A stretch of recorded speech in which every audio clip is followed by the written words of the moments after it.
Yes, sir. Yes, sir. Yes, sir. Yes, sir. Welcome back. Yes, welcome back to another episode of the O Cast with me, your boy. Oh, I know. You're like, hold on, wait a minute. Ain't that boy from? And he has said that. And don't worry about all that. Look, it's been a minute. I know it's been a minute, but you worry about the wrong thing. The past is over with. All you need to worry about is the fact that we right here, right now. You played me. You're listening to me, and you finna listen to that real game about this NFL season right now. I'm trying to tell you for real. Look, it's after week 4, right? Week four. This we should have a pretty much good picture about what's going on, right? I mean, a lot of people saying it's a lot of what parity in the league. Like it's a lot of chance and opportunity for a lot of teams. Is that so? Is that really what's going on? Or is the media just trying to sauce it up a bit because they lazy and they ain't really got nothing to talk about. But anyway, we're going to get to it. But first things first, I got something to say. Listen. This is what I need y'all to do. First of all, this is what I need y'all to do. Straight up. This is what I need y'all to do for me.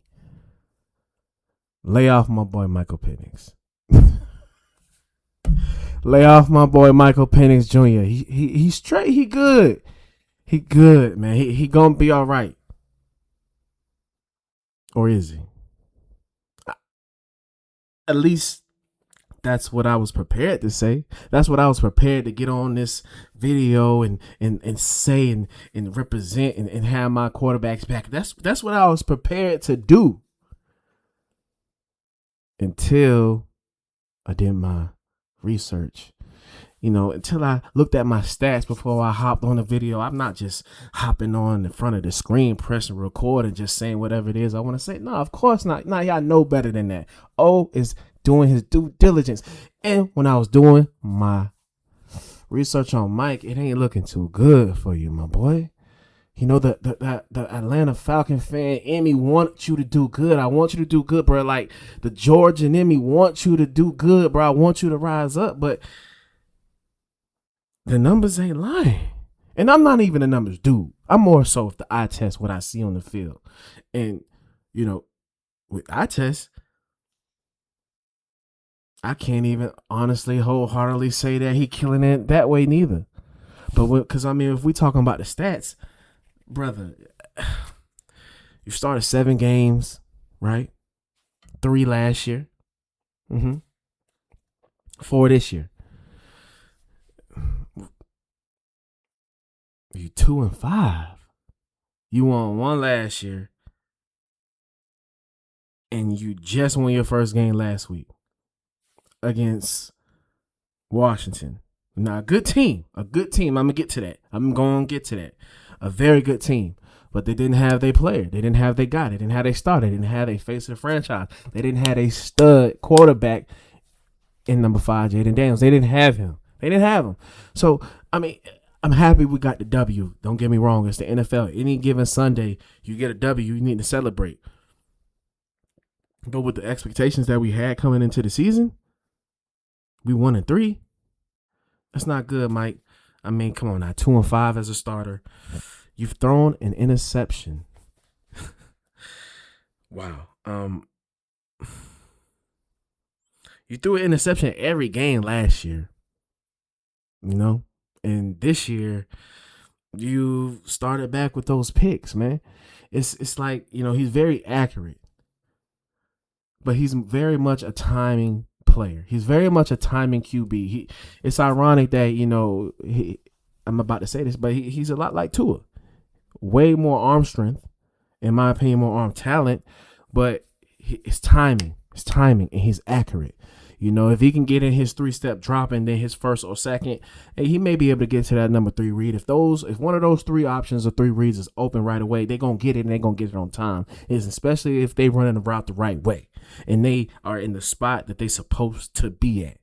Communication between the receiver and the quarterback. That's vital. You feel me? That's very vital. Vital? You know what I meant. Anyway, very vital. So, the offense, the first game of the season, I definitely didn't like the play calling. It was definitely in my opinion, not favoring Michael Penix Jr.'s strengths. And as coaches, that's what you're supposed to do. You get your ego out of the way and get your ego to the side, throw that away, trying to force the quarterback into play into your system, into what you want them to do because you want the credit and say, hey, look what I did with this quarterback. Look what I came in and got the offensive numbers to. That's me, that me. Nah, it's half of you. You know what I'm saying? And look, I think Michael Penix got the skills. I ain't going to sit here and harp the entire episode on Michael Penix Jr. because, as I said, I wanted to come on here and defend him. I wanted to. I did. I truly did. But the numbers not adding up, dog. You got to stop with these poor interceptions. They come at poor times too, and then they're just very bad interceptions. Just take off, bro. Take off and slide. Take off and slide like you did in the first game of the season. Take off and slide like you did a little bit last year in those last 3 games. Take off and slide, man. You got the athleticism. I know you can do it. He's very accurate. Everybody can see it. We see the talent. He just got to slow down and put it all together. I'm not mad that he got benched the week before last by, Raheem Morris. I'm not against Carolina. He was playing like, in the words of the great Cam Ward, keeping it a buck, he played like ass. That's what he did. He played awful. He was awful. And I knew he wasn't being benched in the sense of just, we're switching to Kirk Cousins, or let's see what Kirk Cousins can do, or, hey, what some people saying, let's raise Kirk's trade stock. Come on now. No, that was simply a small little message that Raheem was sending to his quarterback, and I like it. Hey, look, you playing bad, man. You playing like this, I got to bench you. And if you continue to play like this, I will take away your starting job. This is a unique situation, son. The guy behind you isn't just a 4th-round pick that barely made the team, a 7th-round pick journeyman. He's not a 10-year vet that has just on his last leg. Nah. Well, he is on his last leg, but he's in a prime player contract. He's getting paid over $100 million. If Mike isn't getting it done, they're going to put him back in the game. They will. It's not something I want to see, but it is a possibility. Hey, he played great this past week. He was 20 for 26, 313, 2 touchdowns. But like I said, a stupid, dumb, crazy, just nonsense interception. He did. But hey, we got the W against Washington, a great team, and I'm glad we got that W. So I ain't going to harp on that. I think the Falcons will be straight. I still think we're going to win our division. I ain't really too much worried about Baker and them. The Bake Show straight. Yeah, the Bake Show cool. The cardiac bucks or something, whatever you want to call it. Yeah, but it's cute to win these games in the last minute. It's cute. But it ain't going to last all season. It ain't. It's all good. Now, look. On to the next thing. Like I say, this season is full of new storylines, if you will. Okay, different topics, different things of discussion, different issues that the media seems to be pointing at. And one of the things I seem to be hearing the media push, and I don't really understand, is the talk of the Philadelphia Eagles as if the team is in turmoil and that they are in danger of breaking apart as a team, as a core. Disgruntled players are going to have to trade some people. It's going to be some major blow up. Bruh, what is we talking about? That's really the first thing I want to say. But what is we talking about? This team is 4-0. Defending Super Bowl champs. That beat the reigning defending champs before them, the Kansas City Chiefs. They dethroned the reigning champs, which a lot of teams don't have the opportunity to do. And not only did they beat them, they beat the dog breaks off of them. I mean, blowout. Wasn't even a close game. Shout out to my boy Saquon. Yes, my boy Saquon. But let's talk about that team being boring to watch. Not trusting Jalen Hurts. Um, Coach isn't really a good coach. He's too wild and he's too brash. And this stuff about AJ Brown and Devontae Smith. Come on now, look, I'm gonna break all that down. Look, Jalen Hurts. They absolutely trust Jalen Hurts. They absolutely. Otherwise, they wouldn't have traded a guy who was what, MVP candidate. I mean, I know he tore his ACL towards the end of the season, and then Nick Foles came up in there. But shoot, you can say they picked him over Nick Foles because Nick Foles got him a ring. Now, we know that both of those guys didn't pan out to be, even half the player that Jalen is right now, but they always believed in him all the way from then, and also making that decision. When they drafted him, they believed in him. They already had a guy. They picked him, and they kept him, and they surrounded him with this team. That's how you also know that they trust him. If they didn't trust Jalen Hurts, they would not have got that trade for Saquon Barkley and pay him all that money. If they did not believe in Jalen Hurts, they would have not traded for A.J. Brown those years ago. If they did not believe in Jalen Hurts, they wouldn't have drafted Devontae Smith. If they didn't believe in Jalen Hurts, they wouldn't have stacked the defense with great rookie draft picks and talent that meshed together well to fit the scheme that they want to play. If that was the case, they would not have done all that. They would be just like your favorite team and your favorite team or her favorite team and just be happy with what's on the field. Trust me, y'all know exactly what teams I'm talking about. It's like, are they even trying to win? But that's not the case in Philly. It's not. You're talking about what he needs to throw passes and touchdowns and attempts. Bro, they're not Cincy. They're not Cincy. I bet a lot of you would say watching Cincinnati is exciting, huh? What's that got them? What has that got them? Don't worry, I'll wait. L's. Real shit. L's. The year that they made it, I give them that. But, bro, this is a what have you done for me lately league. That was, 2-3 years ago? That was when Aaron Donald was in the league. That man has been retired for 2 seasons now. We got to move on from that. What is it doing now? Then they just paid T. Higgins as well and Jamar Chase. Decided to let go Joe Mixon, one of the top running backs in the league.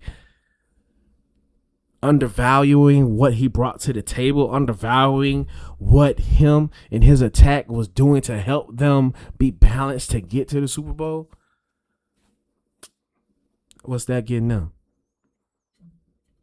Don't look too good to me. Philly is a full balanced football team. The GM should be given the award for GM of the year if that's some type of thing right now. Devontae Smith on one side, plus playing on the slot.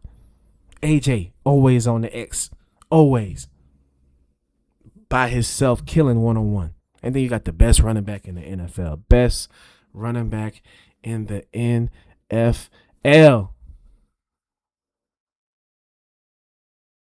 Come on, man.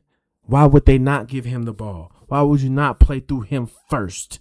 Because if you try to come out there and throw first and things aren't working, then you try to run the ball. It usually doesn't work out that well because you're trying to pass the ball early in the game, stopping the clock, incompletions, quick 3 and outs because your offense is out of rhythm, not getting completions. Then the other team getting the ball, score. Now you behind. Now you can't run the ball. You can always run the ball first, establish the run first. You can always you can always get your pass game rolling. You can always call key pass plays. The wide receivers got to stay ready. And A.J. Brown, sir, you're not staying ready. You're not staying ready. At all the chitter chatter about Philly, about Jalen, do they really believe in Jalen? I already answered that. They absolutely do.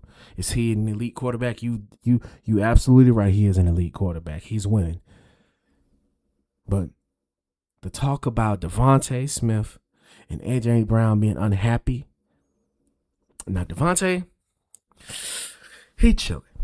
He may not be ecstatic about his numbers. He's a wide receiver. I mean, wide receivers is a position where you got to have some type of selfishness in a way. I mean, you got to demand the ball. If you a closed mouth don't get fed.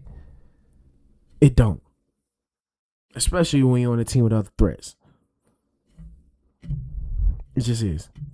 So, I get it. But Devontae, I really don't see him to be that type of dude to press the issue and to be pouting and whining for attention and plays because, he wants his stats to be at a certain level so he can get a certain amount of money, so he can have a certain amount of, a certain level of clout, a certain amount of, a certain level of his ego stroked.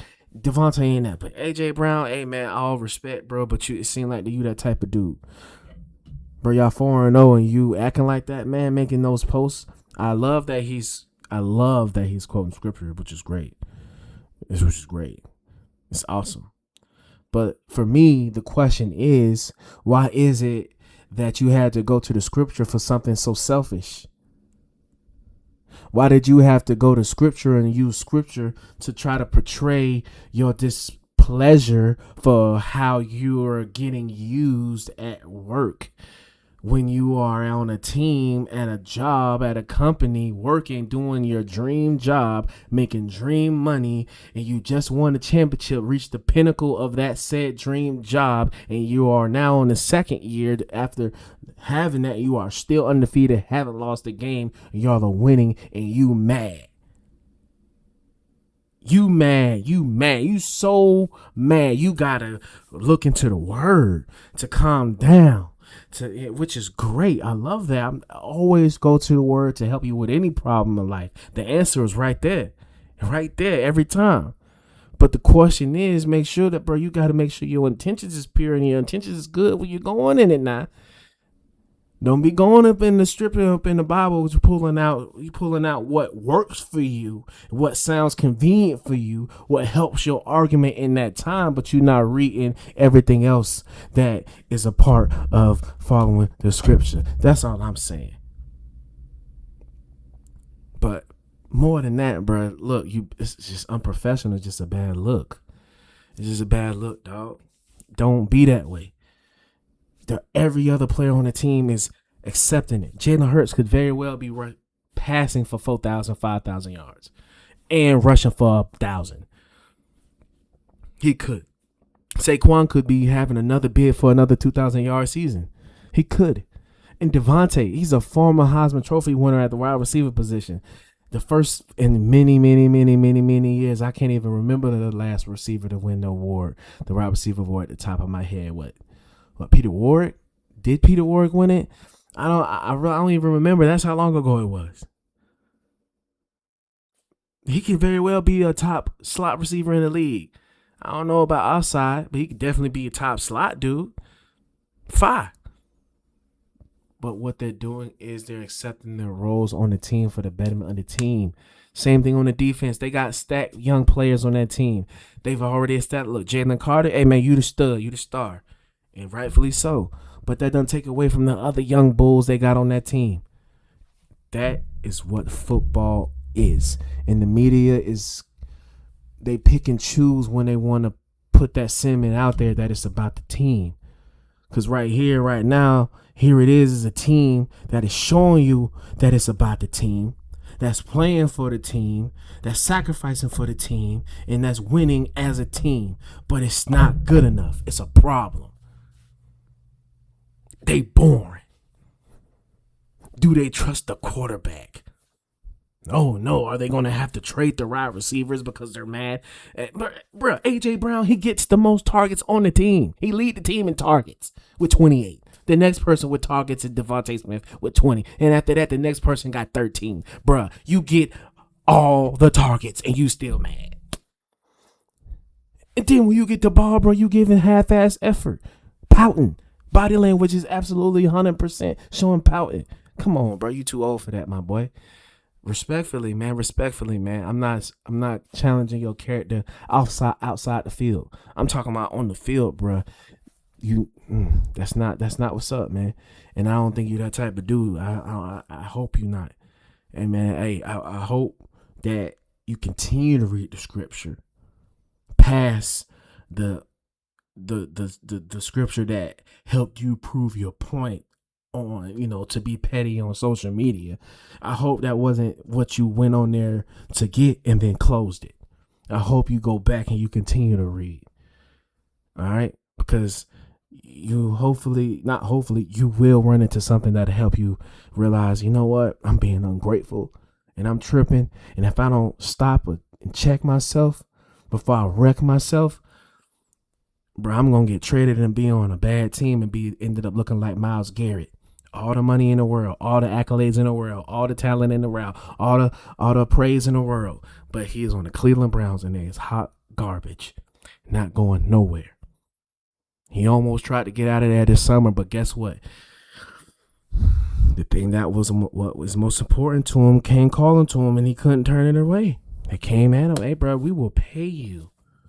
Please stay. Look, and players be showing them colors, man. We just got to believe them when they show it to us. And unfortunately, AJ, man, you're not showing it this side of you, dog. Now, look. So, hey, it is what it is. Philly gonna be good. Top team. I'm not worried about them. If they do decide to trade AJ Brown, I would not be upset about it because they still have a culture in place and a team in place to where they can still win. And they're not a team that necessarily needs a superstar number one receiver like that. They need somebody who's more like Devontae Smith, or they can get an old aging vet, somebody like Devontae Smith or Mike Evans.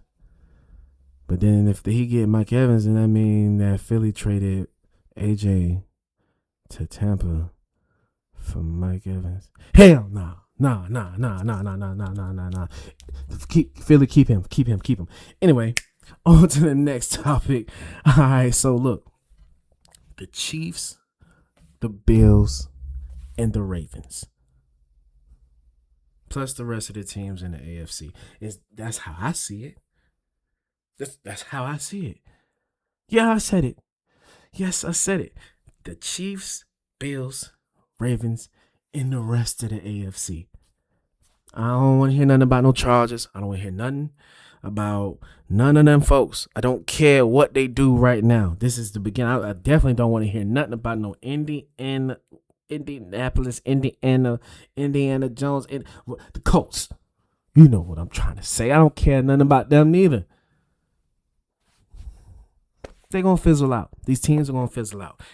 It is the cream of the crop will always rise to the top in the AFC, and that is the Chiefs, the Bills, and the Ravens. Yes, I get it. The Chiefs, they've been struggling. And the Ravens, don't get me started on them. And the Bills, they being the Bills. But it's consistent. The Chiefs, they're struggling right now because Patrick Mahomes is in a he's in a sticky spot in his career. His go-to player, he ain't got the sauce no more. And talking about Travis Kelce, he ain't got it no more. He ain't even got the dog in it no more. He just not. I take it back. He still got a dog in him, but it's a different kind of dog. I mean, this is the dating Taylor Swift dog, and this dog ain't really biting like that. He barking. Oh yeah, he barking. You know what I'm saying? He barking, but it's the dog where, bro, we ain't nobody worried about you, man. We'll walk right by you. Our ball go inside your yard. We gonna hop the fence, walk right into your yard, and go get the ball, bro. I don't care about you barking. You not finna do nothing, bro. That's Travis Kelce right now. Everybody in the league is going into the Kansas City Chiefs Stadium, Arrowhead. They going into their yard and they getting their ball because they not worried about the dog no more. They is not worried. They like, shit, over there? I'll be right back. I'll go get my ball. Shit. This was happening. But let me tell you, the Chiefs, look, they can fix it. They can fix it, and I have 100% faith that they're going to fix it because they got number 15. They got number 15, and he is real. He's real. He is REAL, real. He's going to figure out a way to win the game. He's like Jalen Hurts, but Pat has been given the he's been given the praise, unlike Jalen. Pat has been the chosen one, if you will. His first season with Kansas City, he blew up. He blew up. He just did. And he's taken off and he hasn't lost steam until now. But they got Xavier Worthy back. They're going to get Rice back after his suspension. Pacheco, I don't know why he isn't running as good, but he's still running hard. As long as he running hard, he playing hard at the running back position, that'll do to a certain extent. But that probably won't be all the way until the playoffs. And if they can get this short passing game, quick pass game, and the long pass game, they got to get it all. They got to get the whole passing game better in order. Short, intermediate, and long, and deep, whatever you want to call it. They have to. They got to get Patrick back into throwing downfield, and that's a play style that Patrick hasn't been doing a couple of years. That's why it's hard for him. He got to play hero ball. Pat got to play the way Josh Allen been playing these past seasons. That's how Pat got to play from now on. And Pat ain't been doing it. Josh been playing hero ball. Josh been playing like Superman every single season for his team to be good. Josh been on this. But see, the thing with Josh that he got to learn, he on the opposite spectrum of Patrick Mahomes. See, Josh, he's trying to learn, okay, how to be Superman and making all these crazy throws and crazy plays, crazy runs, but know how to take what they're giving me right now. Knowing when to do that. Knowing the right play to make it the right time in the game. I know that's easy. That's like what? That's obvious. Oh, the right play at the right time. You're not hearing me. He's at the level of where he isn't playing football like the rest of the players out there. When Patrick Mahomes, Josh Allen, Joe Burrow, Lamar Jackson, when those guys go on the field, those are only quarterbacks in the NFL right now at this level. I'm going to say it again. When Patrick Mahomes, Josh Allen, Joe Burrow, Lamar Jackson are playing in the NFL in those games, they are not just playing football. They are playing to win the game. They're playing in the game literally. They are in the chess match. They are in the game. They're playing to win. Everybody else is playing to do their role, do their part to their best of capabilities, and hoping that your teammate beside you is going to do their responsibility to their best of their abilities, and all of that come together and accumulate to winning the game. But the quarterback, bro, you got to do everything. You the one making the decisions, the calls, the play, the throws, everything. Once you get to that level. Now, if you were somewhere like a Jaden Daniels, honestly, Jalen Hurts, Dak, what's that boy name out there in LA? Justin Herbert. You great player. You're a great player. But you're not the one pulling the strings and deciding if your team gonna win or lose like that yet. Because you still playing in the system. Y'all, you still a part of what I just described. A player on a team that's going to do their role to the best of their abilities in hopes that their teammate next to them, beside them, is doing their role at the right time, handling their responsibility to the best of their abilities. And with all that come together, and they're going to win the game. That's them. But the mother foe, the Mount Rushmore right now of the NFL right now at quarterback. Nah, it's not enough. And right now, Josh, Patrick, Joe, and Lamar, all four of them are going through their own individual battle to regain their status or just Pat regain his status, but the other three to get to the top and win that championship. Joe hurt again. Joe Burrow is hurt again. After another slow start, somewhat. Come on, now, he got to get it. He is next year going to have to, if he comes back this year, whatever, the season's still over. They're not going to win enough games. By the time they come back, it's over. So he might as well just sit down and just wait till next year. but he on make a break year next year. And Lamar, the Ravens. Lamar. Lamarvelous. So Patrick Mahomes is having to learn how to play superhero quarterback ball again so he can win because his team isn't great no more. He has to go back to playing superhero ball. He had to figure that out, right? Josh Allen is learning how to calm down a little bit with the superhero ball and play a little bit more like Patrick Mahomes when he was winning these championships. Like even though Josh Allen doesn't necessarily have the names that you would know like the other guys, he doesn't have the superstar or Pro Bowl or big name, players on his team on either side of the ball. Really, the Bills are still a good team. They're one of those football teams where if you're not coming to play because you don't have any big names, you're gonna lose. Because the biggest name is number 17, and he is like that. And like I said, he's playing out there. He's at the level to where he's playing, and he is the reason that the team wins or loses every game. And he like that. So a lot of times he gonna win.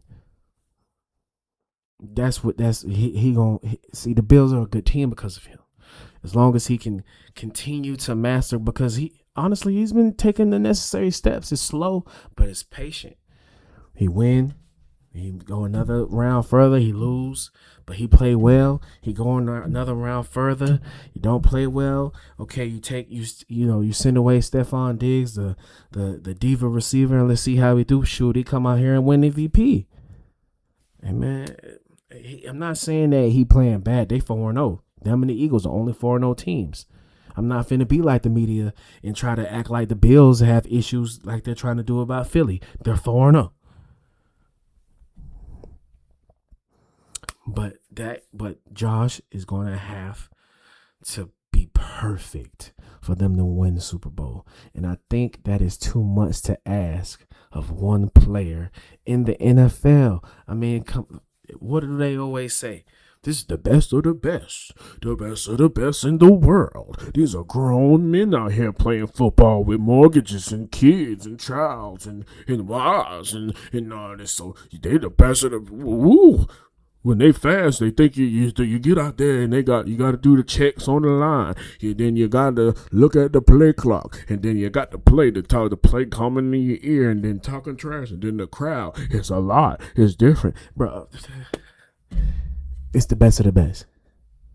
So even though he's playing the most important position on the field, and he is the best player on the field, if it's the best of the best, the best of the best, the best of the best, if this the elites of the elites, he should not be enough to win the Super Bowl against these other complete teams out there in the NFL. This ain't the NBA. It just ain't going to happen. Buffalo is going to have to open up them pockets, and they're going to have to bring in some superstar players that can make those necessary plays that they're going to need at certain times in the playoffs. But they also got to, be a humble player that's going to do what they need to do until it gets to that moment for them to make that said play. Now with Baltimore, with Lamar is learning how to Lamar's still learning how to win against the other better guys. He killing everybody else. But when it comes to Josh and Joe and Pat, they be whooping his ass. Excuse me, my language. I mean, I don't know the records necessarily at the top of my head. I could be wrong about the records. He could have a winning record against Joe Burrow, but I know against Pat, he been getting L's. I don't necessarily know the record against Joe, but I'm pretty sure in the playoffs, he be losing to him. And that's when, at the end of the day, that's what really matters the most. His record against them in the playoffs. And it's L after L after L after L. And the consistent problem with Lamar Jackson, when he gets in the playoffs, he act like he don't know how or when to run and when to pass no more. He act like when he gets into these big games, I feel like he puts more pressure on himself to make these throws and to sit in the pocket longer than he should, which is causing him to take these sacks, which is causing him to hold the ball too much longer than he should, which is causing him to get, strip sacked a lot. Cause it's like it's just mental with him when it comes to these big games. And that's just real. Because he's still he's still top 5 in the league in completion percentage, quarterback rating, thrower rating. I mean, he's going to be a leading candidate for the MVP again. I know they're 1-3. I get it. But they just had a grueling opening 4 weeks of the schedule. They're going to be fine. They're going to win their division, and they're still going to go to the playoffs. They are 1-3. There is a full season left of games left. Just don't buy the foolishness from the media about this season being over right now. It is way too soon for that. Have you not heard of the New York Giants, who won 2, not 1, but 2 Super Bowls when they were trashed the entire regular season until the last 6 or some odd weeks of the season? Then all of a sudden, they a brand new team and they win the Super Bowl. They did it twice. And then they beat Tom Brady, the GOAT, in the Super Bowl, said twice. Are we forgetting that Pittsburgh was a number 6 seed when they went, Jerome Bettis' last season? With Jerome and Willie Parker in the backfield, Big Ben, Hines Ward, and they won the Super Bowl in Detroit against Seattle. They were a number 6 seed, am I right? When Aaron Rodgers won the Super Bowl with Green Bay, when they beat Pittsburgh. Wasn't they a 6 seed? Like, bro, what we talking about? You're acting like the season is over with. Like, this is not the best of the best. Grown men out there playing football. They're with mortgages and kids. Bro, come on. So they're just going to give up the rest of the season. Come on now. That's not how it's going to be. And y'all know that's not how it's going to be. And look, now let's get off of them. Look, I got to say this about these 2 young men, Cam Ward and Shadeur. Let me start with Cam Ward because he actually is playing. And he had a sound bite. I don't know if you heard it, but the Tennessee Titans lost again. Yeah, this week. Again. It was a tough loss for the team. Cam Ward felt like he, didn't play very well, of course, and he let it be known in the interview. As soon as he stepped to the podium, the first question he was asked was, "How do you feel about your play today?" It was a homecoming for him. How do you feel about your play? And Cam said, "Ass. I play like ass." Pause. Time out. Hold on. Wait a minute. Hey, man, that's crazy to say it like that, bro. That is crazy. Ass. How do you feel about the way you played? Ass. Hey, bro, you got to pause, bro. You got to chill. You got to figure out. Hey, Ken, you got to figure out another way to express your the way you feel about your team. But look, I'm not finna. I ain't really tripping off it like that. The only reason I say he need to find something else to say is because it just sounds sus. But the message to the team, him saying it, him taking accountability, because the real issue wasn't the fact that he said he played like ass. He continued on and said the entire team played like ass. We play like ass. But if you don't go back and watch the press conference, the presser on your own, the media has it chopped up as if he just said that we ass out of nowhere. He was asked a question. Like I said, the very first question he was asked was, "How do you feel about the way you played?" And he said ass. Then he was asked a couple more questions, but then I could tell the frustration began to build within the conversation because look, these guys just lost a war. That is what a football game is, a war. They just lost a war. Then they gotta come out and go to this room with all these microphones and lights in their face, getting asked these stupid questions.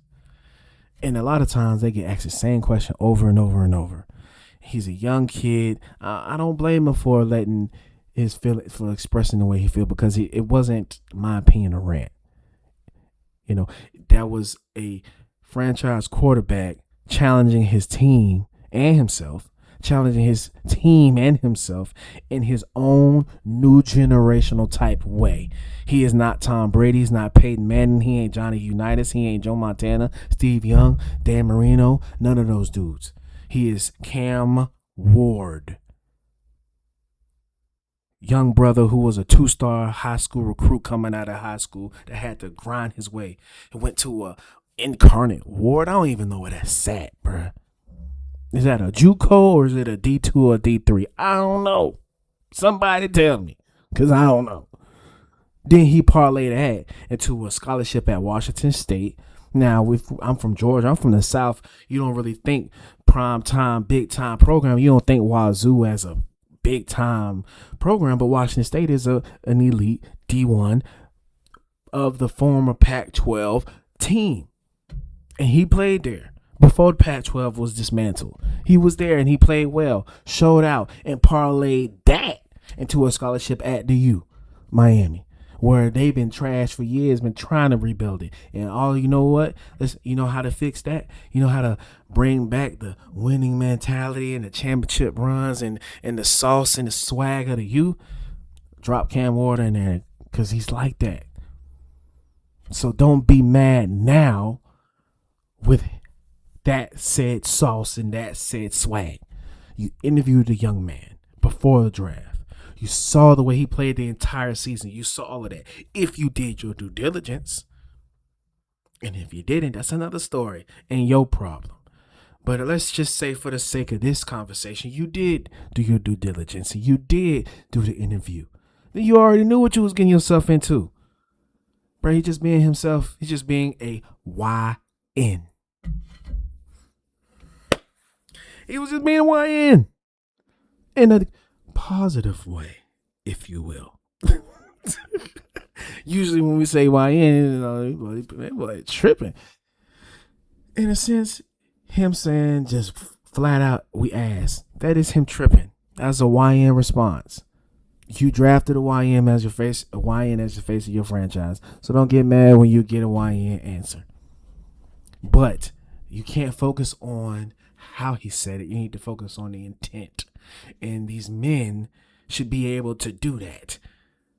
Stop focusing on, well, I don't appreciate the way you said it to me. Hey, bro, I'm not, bro, for real? Is that what we on? You don't like how I said it, dog?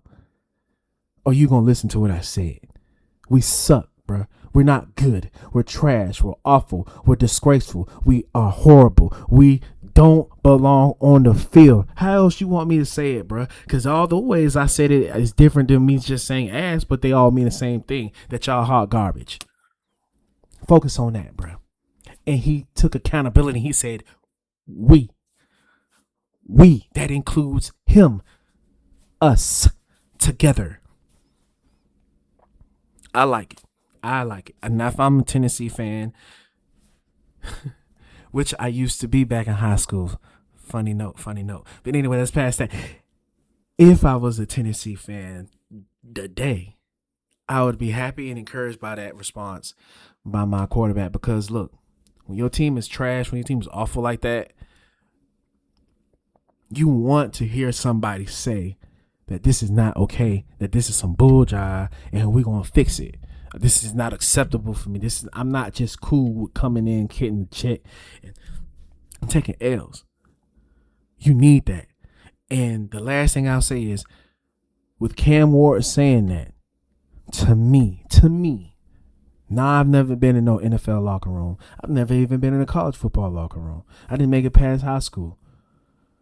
But I'm a very empathetic person, and I really am able to put myself in people's shoes and see why they, and really kind of see why they would feel the way they feel, and then understand, I kind of get it. Him lashing out like that with that response is a tale of the team is not being held accountable by the coaching staff. It gotta be. The coaching staff must be one of those coaches that's patting guys on the back and saying, hey, we tried hard, we'll get them next week. It gotta be, because he the rookie.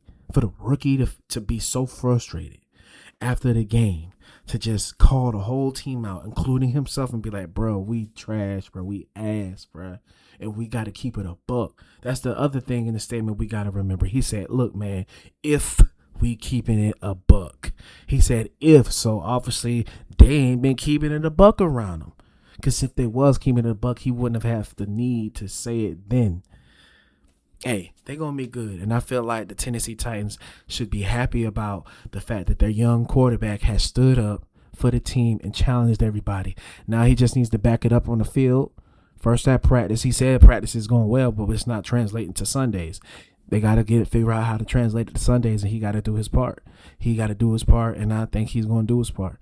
We'll see. Now, that gets me to Shadeur.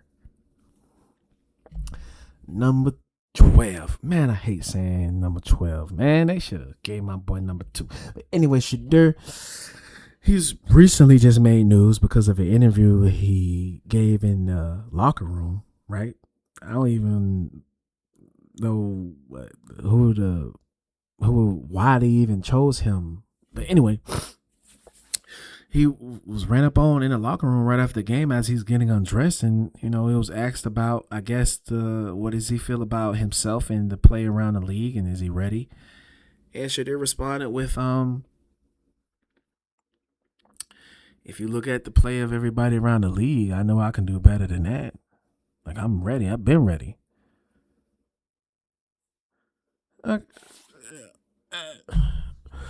Oh my goodness, how dare he be confident in himself? How dare he have the audacity to still be confident in himself after he was embarrassed like that on draft day? How dare he still be confident after he didn't even win the starting job? How dare he be confident when he didn't even win the backup job? How dare he still say that he is better than the players that are playing right now when he can't even get reps in practice? How dare this man still be confident in himself, to trust the process and to have belief in himself, in God, and know that he does not need to worry about the process because it's already been written? How dare he be that self-aware and diligent? How dare he? Man, what? Make no sense. Crazy. He's supposed to have fallen weak to the circumstances by now. Oh man, I didn't get drafted top 3. Oh, I guess I'm no good. Oh man, I didn't get to win the starting job. Oh man, I guess it's over for me. Oh man, I didn't win the backup starting job. Well, I guess I don't think I need to play football anymore.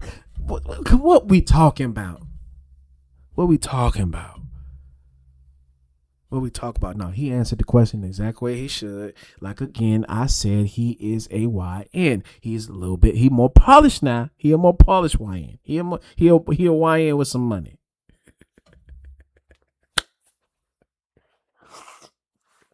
He's a YN with some money. He's a YN with some money. So he more polished. He actually know what to say a little bit more. But, I mean, look, Shadeur, I don't even really need to give you no pep talk, bro. You built for this. You built for this, man. You got this, homie. Your time is coming soon. I think it has, I don't know if it's been officially named, but Joe Flacco isn't starting this next week.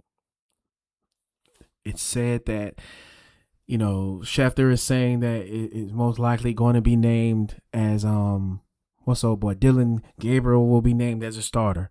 And I don't think that he's going to make it. I don't believe in him. I don't believe in that dude. I don't at all. Shadeur's just better. He's just a better player. It is what it is. And if you tell, man, no, bro, he look good. He getting the ball out. He throwing it. He on time. That was in the preseason. This is the NFL.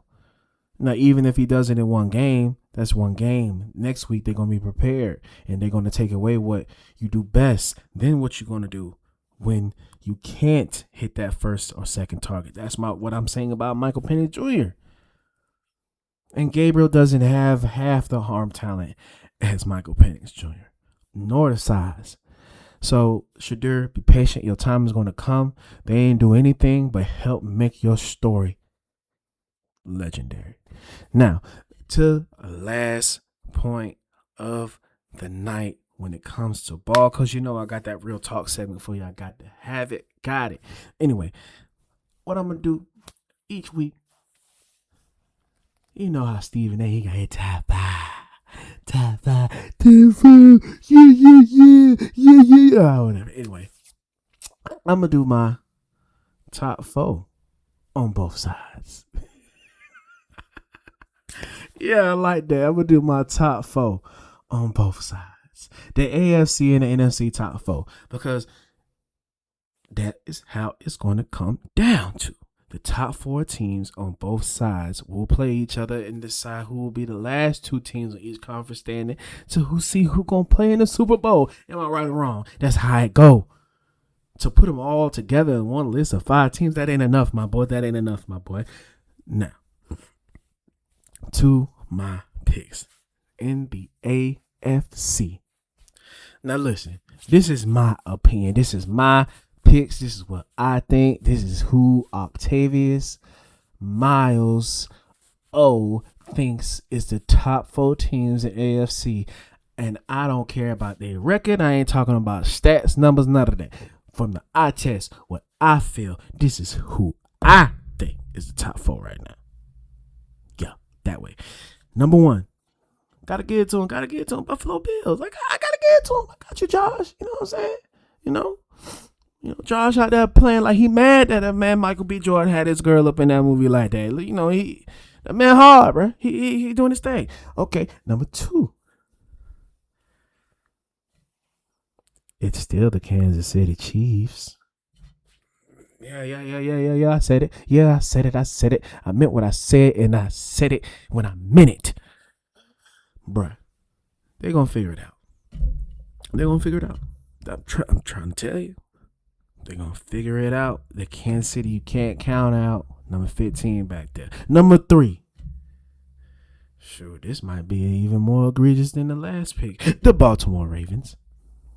LaMarvelous. Bruh, look. If Derrick Henry wasn't fumbling, and if they didn't take their foot off the gas, didn't have some key turnovers and penalties, they could be undefeated. But, they're not undefeated. That doesn't matter. Well, when you're an elite team like that, it matters. Because you're going to lose. You kind of want to lose some games like that. Not want to lose. What the fuck you talking about, bro? You want to lose. Nah, not go out there to want to lose. Nah. But in the spirit of the journey of the season, you need to be tested in many, many different ways so that when the playoffs come, they're able to answer the question on the test no matter what the question is.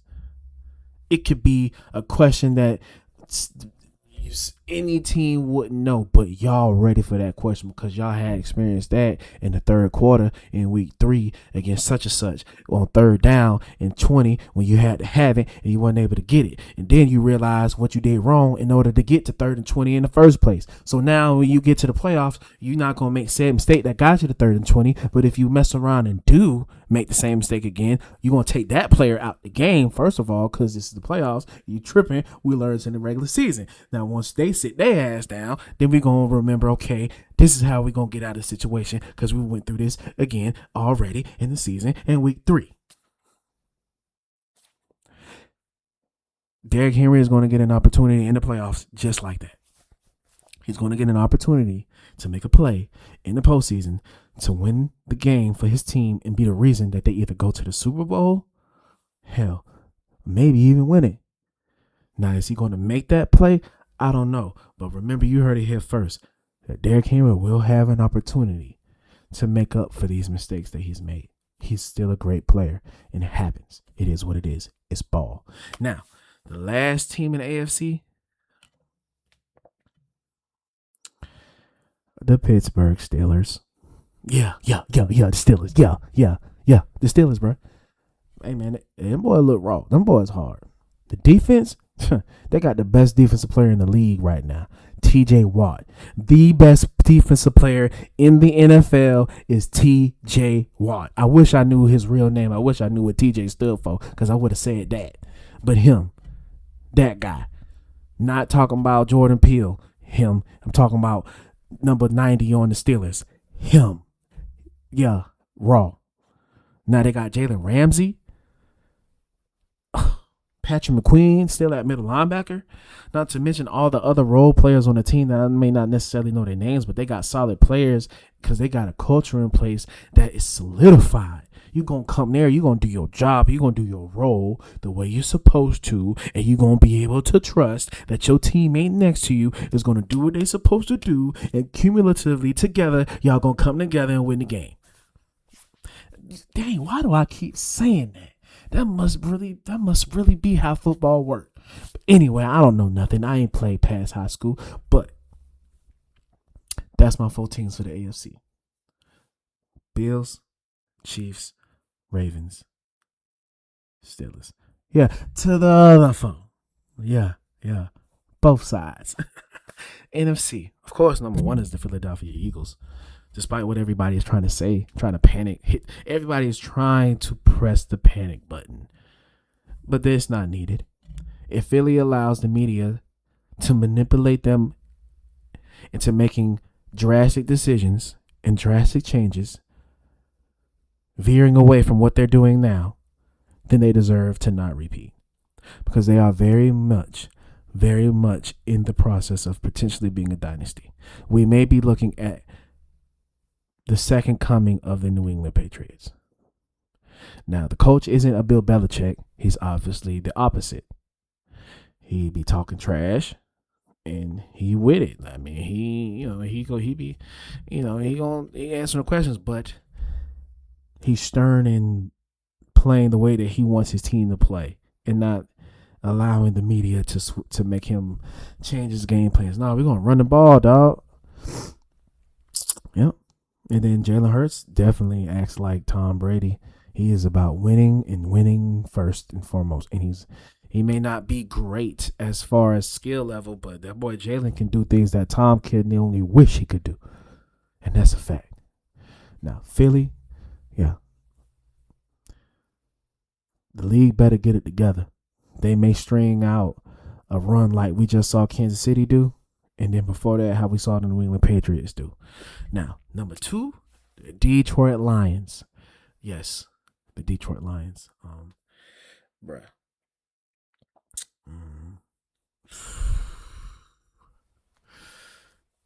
They got the pieces too. Just like Philly.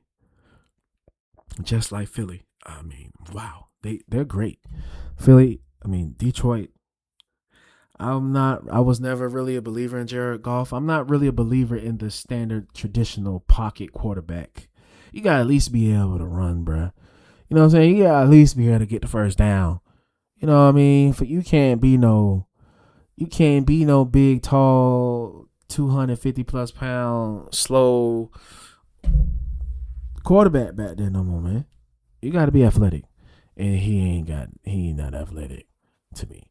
But he can play football. He can play quarterback. Him and Matthew Stafford, they are keeping the traditional quarterback alive. And they are doing it well. Because speaking of Matthew Stafford, my number 3 team is, yes, indeed, the LA Rams. Because they got a team set up to win and make a run the same way they did when they did make a run. Yeah. Puka? Nakua? Man. If he was black, we might be talking about him being the best receiver in the NFL. And I don't mean that to cause no controversy. The media picks who they want to be the guys. And he ain't one of them right now. But his stats and his numbers and the way he playing, and honestly the way he carrying himself too, he should be. He should be. He definitely should be. This is the truth. Yeah, I'm not trying to be, controversial, but it's the truth. The boy 5. And Matthew Stafford is killing it.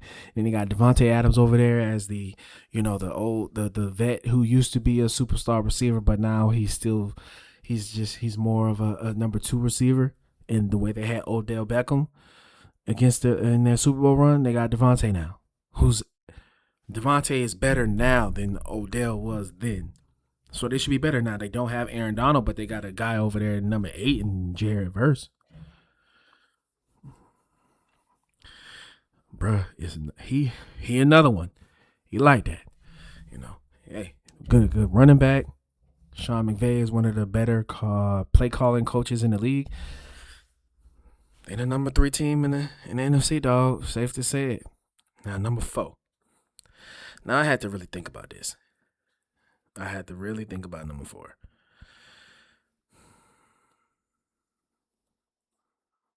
It was out of Dallas, Green Bay, Tampa, and the team who I ultimately decided to pick. The Commanders. Yeah. The Commanders are the 4th best team in the NFC right now. And I know Jalen's hurt, but he not injured. Is that right? If you hurt, then you just hurt. You probably going to come back. And if you injured, like you out. I think that's how I go. But anyway, Jaden Daniels, he coming back. And, bro, hey, look, man, bro. They nice. Defense, the offense, the way Deebo Samuel has been playing, I thought that he was a product of the system in San Francisco. Nah, he's a baller. That's a football player.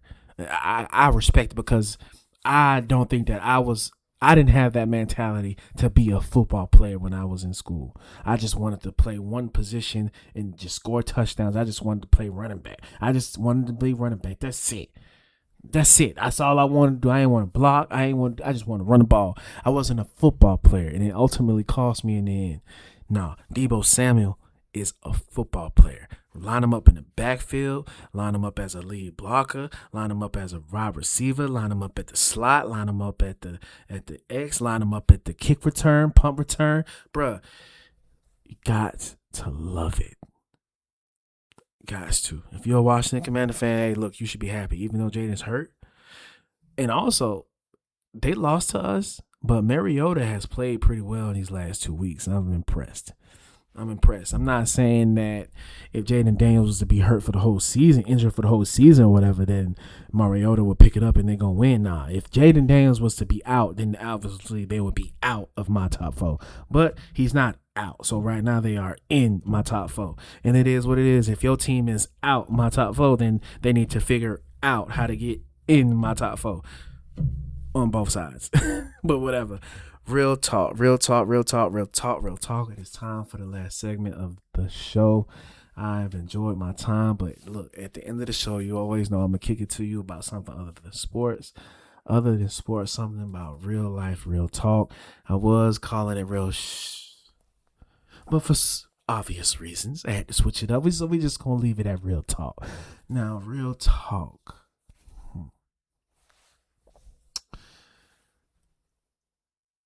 To quote one of the famous songs of, I think, my generation. I remember hearing this song almost like before the Cars movie. But anyway, in the words of the famous country song by Rascal Flatts that we all love, different colors, different shades, different sizes, different sexes, genders, all that type of stuff. Life is a highway. I know you know that song. If you don't know it just from hearing the name, life is a highway. I wanna ride it all along. Don't. I probably jacked up the words, but it is what it is. I'm a brother from Savannah, Georgia. I may not know the words to Rascal Flatts word for word, but I know what I'm talking about when I say life is a highway. But anyway, the key is the song isn't really that deep for such a deep title. Because if you think about it, life really is a highway, low key. In some ways. point being is you have a start and then you have a destination. But the thing is, we don't know our destination. We don't know where this road ends. We don't know when we're going to really finally get to our final destination or our planned destination. Even destinations along the route, we don't know how long it's going to take us to get from point A to point B. But what I do know is when you take your focus off of your destination, you start looking at the people next to you, looking at what they driving, right? Or if you start talking on the phone, handling something else. Or if you looking at the scenery, paying attention to these trees or these buildings, you may slow down. You may swerve. You may even cause an accident. The point is, in life, stay focused on your path.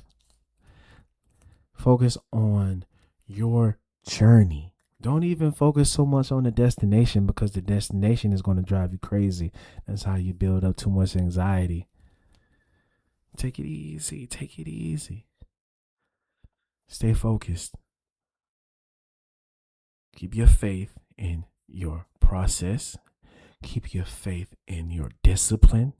Keep your faith in our Lord God himself, because he already know the destination. He already know where you finna be.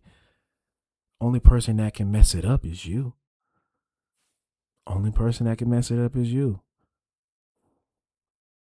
So is you going to stay focused, or you going to pay attention to what's in their car and start swerving? You going to look over and cause yourself to swerve a little left, or you going to look at the right, trying to look and get this girl's number over here and be distracted by something else like that? Like, love people dropped in your life that's really only there for a season, but you trying to keep them there for a lifetime. Hey, look, life is a highway. Don't swerve. Don't go too slow. Don't go too fast. Definitely don't go too fast. And don't be trying to ask people about their destination, what kind of map they using, what directions they using, some shortcuts. Oh, you took a shortcut? Let me know how you took your shortcut. It could work for me. And it ain't gonna work for you, bruh.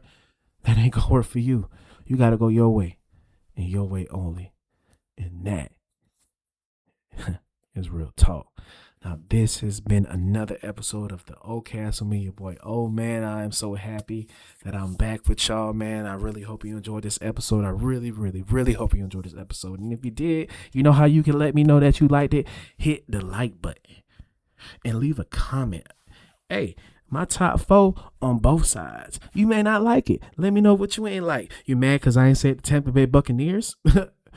I know you didn't think I was going to do that. You mad that I didn't say the New Orleans Saints? They dead to me. Anyway, you get the point. If you're in NFC South, you ain't going to get no love unless it's just obvious. And even then, I might still hate. Anyway, like I say, look, it's been another episode of the O'Cast. Be looking out for another episode this same time next week on Wednesday. I like to sit back a little bit after Sunday and Monday and like to listen to, First Take and First Things First in the radio. I like to hear what everybody talking about a little bit before I come at y'all, so I can be maybe your last voice that you heard to hear some real talk about what we just watched over the weekend. Hey, man, y'all be safe out there. Until next week, it's O.